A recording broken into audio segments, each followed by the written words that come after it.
तो 10 जगह की ममता।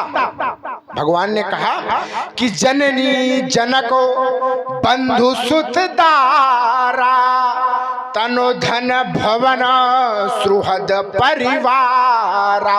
और इसको क्या करना है? वासना नहीं बनाना है। क्या करना है? उपासना का। सब कै ममता ताग बटोरी और मम पद मन ही बांधी बरी डोरी। समाज से कुछ नहीं, निंदा स्तुति उभय सम, ममता मम पद कंज। भगवान स्वयं कहता है कि ममता मेरे चरणों से की जाए। और राजकुमार, ममता एक अंधेरी रात है।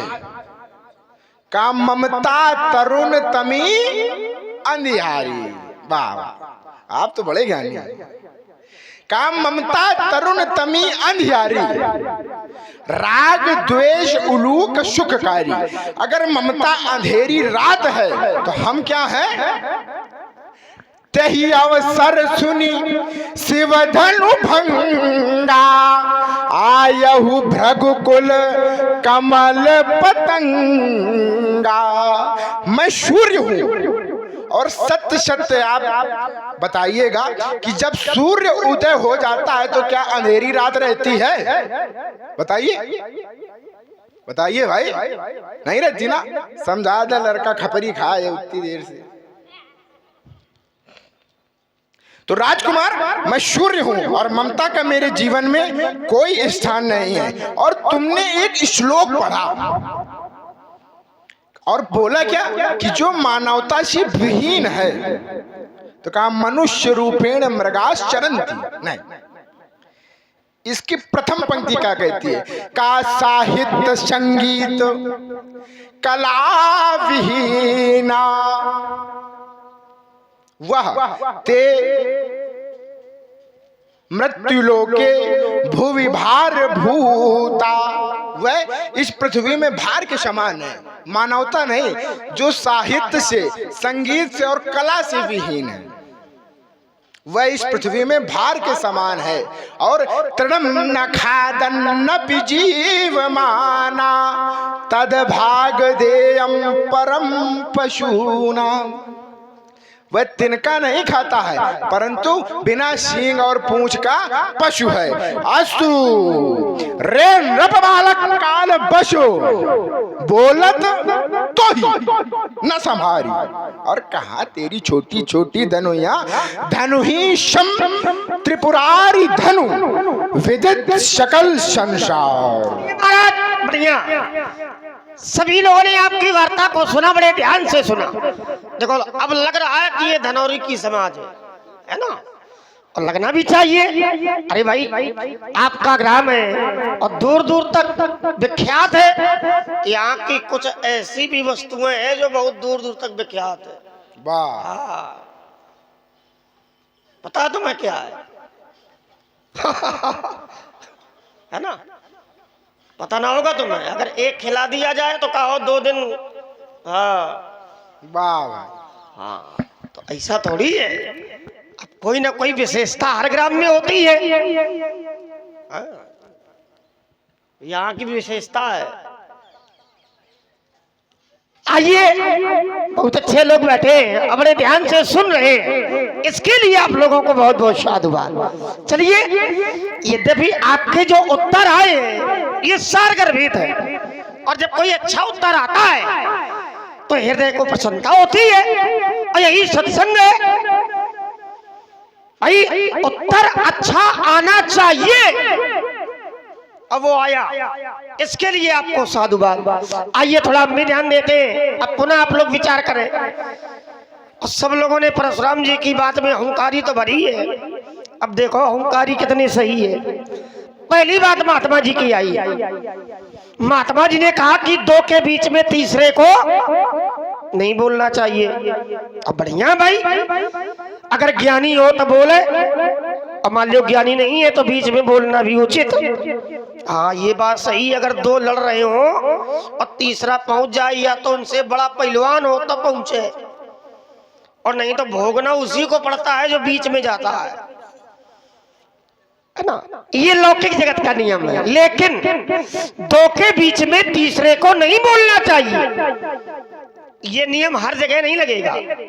अच्छा मान लो थोड़ी देर के लिए भैया, अगर हमारे पिता का अपमान समाज में हो रहा है, पिता का अपमान अगर समाज में हो रहा है और पुत्र बैठा है उसी समाज में, तो फिर पुत्र का क्या धर्म है? देखो तुम्हारी बात कट गई तुरंत, इतनी देर थोड़ी लगती है भाई। पिता समाज में बैठा है और पिता का अपमान हो रहा है, तो भैया फिर अगर पुत्र बैठा है तो पुत्र अपने पिता का अपमान नहीं सहन करेगा, चाहे प्राण चले जाए। यही नियम स्वामी के लिए, अगर हमारे स्वामी का अपमान समाज में हो रहा है तो भैया सेवक का ये धर्म है कि चाहे प्राण चले जाएं, लेकिन स्वामी का अपमान समाज में हम सहन। आचार्यों ने एक हड़ताली दी है सीधी। और देखो मानव से ही उत्तर होगा जो भी होगा।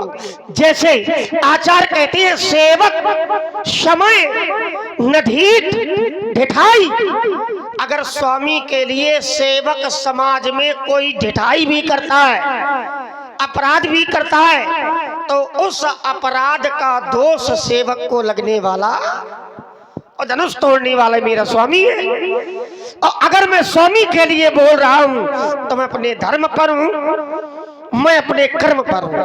और व्यक्ति को कर्म ऐसा करना चाहिए कर्म भी धर्म बन जाए, अपना कर्म भी धर्म के रूप में परिवर्तित हो जाए, ऐसा कर्म हर व्यक्ति को करना चाहिए। ये पहली बात का उत्तर है। आइए दूसरी बात, महात्मा जी ने कहा कि ऐसा थोड़ी है, कभी कभी ऐसा भी होता है कि कर्म कोई करता है और फल कोई भोगता है। देखो ऐसा है, लेकिन नियम में नहीं है। नियम यही है कि काऊ न को सुख दुख करदाता और निज कृत कर्म भोग सब। नियम यही है। हाँ अपवाद हो सकता है, क्योंकि नियम है तो अपवाद भी है। अपवाद आपने बताया क्यों?